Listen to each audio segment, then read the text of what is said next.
So moving forward and doing and switching over to the last presentation, I'm going to be talking about the reading and using the revised code of Washington and really just using it all in like a scenario and showing examples in a little bit. But first off, I want to talk about the three main statutes that I want to use and like the major ones. So which the ones I'm doing are homicide, rape, and kidnap. Starting off with homicide, it is in the RCW 98.32. Essentially, it's just homicide is just pretty much the the intent of like killing someone and just like what you do. Essentially, it goes into details of like the killing of a person and such, and the criminal elements that you gotta like use for that would be the most important one would be intent, whether the person is had like pre-planned it or was it like a in the moment type of thing, because those two factors really matter a lot. Because if someone had it like pre-planned, it just means that in that it just like really means that you're just like kind of like crazy, because like you just seem crazier than no, than another person who just did it in the moment, because you had the whole idea and you knew the level of consequences that could occur with committing like such a violent act, and you still go along with it. You plan it for months, days, or weeks.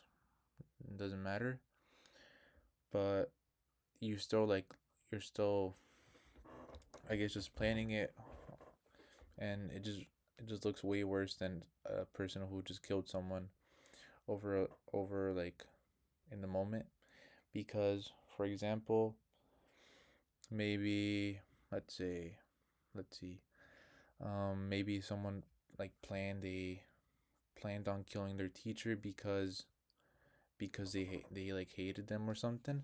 So they like the police find evidence of their journals and see like journal entries about them talking about what they're doing, what they're planning, or like their search history as well, and like s- things like how do you make a person disappear or something like that. I don't know. Other While on the other hand, you can think about a person who maybe is having a discussion with their friend, and it suddenly just turns violent, and they start fighting each other, and one person just suddenly throws like a glass bottle at their head and keeps punching them, but it's just like because of a moment of rage and just not thinking clearly, which really matters in these type of scenarios. But yeah, it's just uh, looking at looking at the level of intent and their mental state.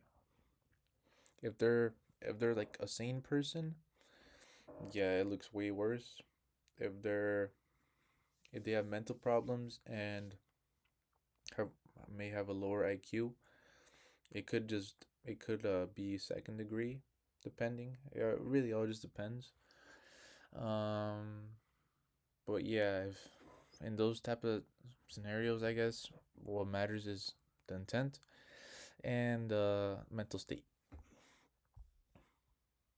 Okay, now I'm gonna be talking about rape and what levels of rape there are and how significant the levels are and why it matters, how how they're differentiated, and the level of impact that it could inflict towards victims.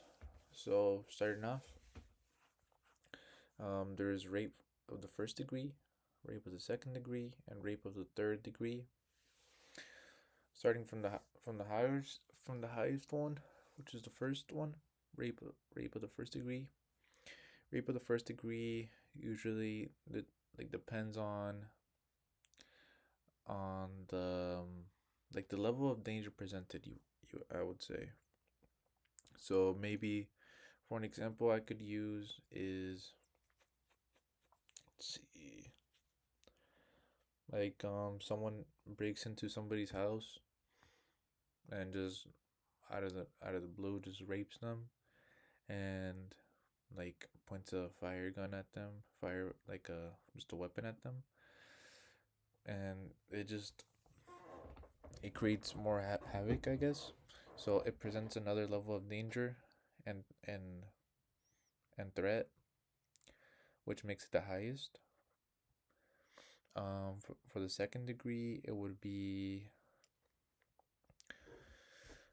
like they're all like all of them, each of them like the amount of consent matters, but for each of them, like for the second one, it depends on how aware the victim is and how like whether they were like mentally there, like say like they're intoxicated, if they're like extremely drunk and have no awareness of what is occurring, and the person takes advantage of that and proceeds to rape them, that would be rape of the second degree.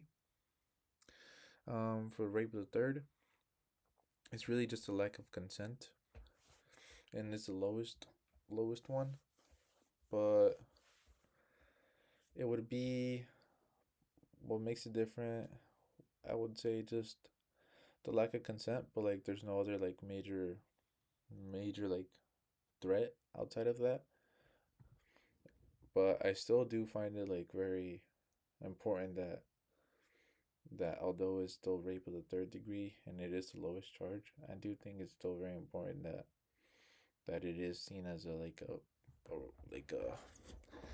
horrible crime to commit, because either way it's still rape and there was still no consent. So either way you're still doing a bad thing. Um, for prosecutors, moving on to them and like what they would be seeking for, I guess would be the relationship. I feel like, yeah, the relationship between the person and the victim, and how they were connected. Let's say, let's see, maybe it's like if it's too, I don't know. Let's see. I guess what you could say would be, honestly, maybe like two friends as well. I know I keep going back to like friends and what crimes could happen between them, but probably friends, and how one of them takes advantage of another one by like knowing their weaknesses. So maybe getting them intoxicated and getting them like high or drunk would be a good way to like try to prove how like how they were the ones that got them intoxicated. And that'd be like a useful method, I guess. And including the factor that they're close and they have a close relationship. So that's what really matters. I would say like also physical evidence, and what way it would be like just text messages, maybe what other people saw, maybe house, like if it was a house party and like one of the one of the people at the party saw the person like trying to get them drunk, and like overheard conversation about like, hey, keep drinking this, hey, keep having fun, just, yeah. Or like someone also witnesses them telling them like, let me take you upstairs, or let me take you somewhere private, or I want to have like a private chat with you. That could be a good way to just a good way it's a good way to like show how what they're doing is like planned out. So yeah, that's like all the three major levels of rape and the differences between them. Moving on to kidnap and the RCW 9A.40. Um, the difference between them, well, first off, there is kidnap of the first degree and kidnap of the second degree, and the difference between them is the criminal purpose and just what their what their intent is. Intent plays a big role in everything. Is what I've really noticed, as it's what really defines what and how like guilty you are in a crime. Is the level of intent that you have and what you're really trying to convey. And so with kidnap, it well, starting off with the first degree, what matters most is for like the first degree is what you're trying to do and what your intent is with the person that you're holding restrained.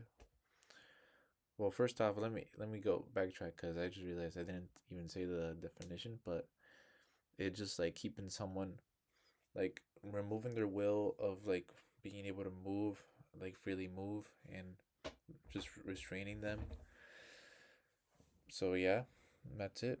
And so going back, sorry, moving forward, it's first degree is really just what you're trying to do, and like let's say an example, maybe for this one could be excuse me, could be you're holding someone hostage, you're maybe abducting them for money.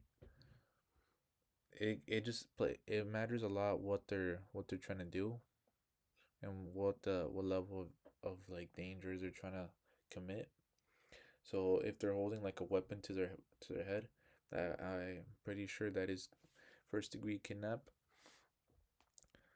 and it would be seen more like you're trying to like kidnap this person, but at the same time you're trying to get something out of it, which makes you see which looks way worse than just like a regular kidnap without like an extra like reasoning behind it.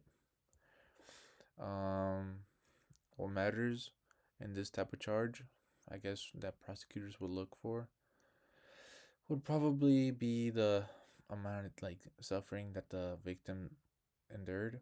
So maybe inflicted wounds, maybe trauma from out of like the whole thing. Maybe let's see, I don't know. This one's kind of hard one to be honest. Um, but like let me think of one more. I mean, if the victim isn't found, then and like there's camera footage of like the person like abducting them and never find and no one ever sees them again. That's pretty clear. And like the person maybe is wealthy or maybe they had like history, I guess, and had like yeah just history and like had a personal relationship could look way worse. Moving on to like to the rape of the sec not rape sorry kidnap of the second degree. Like I mentioned, it's just the amount of like intent that you have within what you're trying to do. Like you're trying to like obviously the whole point of this definition, this statute is to like prevent anyone from like removing a person's free will, and with the second degree is just removing someone's free will, specifically only that and like nothing else. So maybe just locking up someone in some place, but like you're not intentionally trying to like have another purpose to it. Like you just want to like I don't know, bro.